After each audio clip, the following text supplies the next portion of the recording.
छा अव्हांखे ख़बर आहे त दुनिया जूं सभ खां ख़ूबसूरत औरतूं कहिड़े मुल्क में रहनि थियूं? माण्हू अक्सर गूगल खां इहो सवाल कंदा आहिनि। इहो ई सबबु आहे जो इन बाबति सर्वे बि थींदी रहंदी आहे।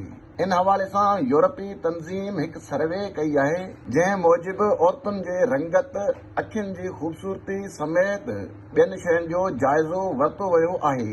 जेकॾहिं अव्हां सोचे रहिया आहियो त इहो को एशियाई मुल्क आहे, त ईअं नाहे। हिकु मुल्क गुज़िरियल 2 सालनि खां जंग खे मुंहुं ॾेई रहियो आहे, जंहिं जूं औरतूं ख़ूबसूरती जे हवाले सां सॼी दुनिया में पहिरें नंबर ते मशहूर आहिनि। उहो मुल्क यूक्रेन आहे।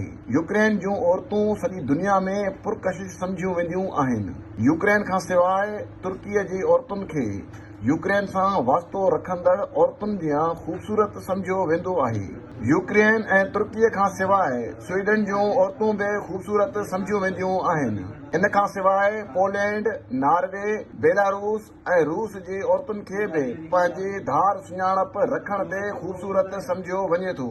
मुहक़िक़नि मूजिबि इसराइली औरतूं ख़ूबसूरत आहिनि, पर तशद्दुद पसंद हूंदियूं आहिनि, छो त इसराइली औरतुनि खे 2 सालनि ताईं फ़ौज में ख़िदमतूं सरंजाम ॾियणियूं पवंदियूं आहिनि। इन जे लाइ इसराइली औरतूं ख़ूबसूरत हुअण सां गॾोगॾु तबाही बि आहिनि। फ्रांस, जर्मनी, ओलह ऐं विच यूरोप में सभ खां वधीक ख़ूबसूरत औरतूं आहिनि। हिननि मुल्कनि जूं औरतूं मुख़्तलिफ़ ख़ासियतूं रखनि थियूं। संदन अखियुनि ऐं वारनि जो रंग काफ़ी पुरकशिश हूंदो आहे।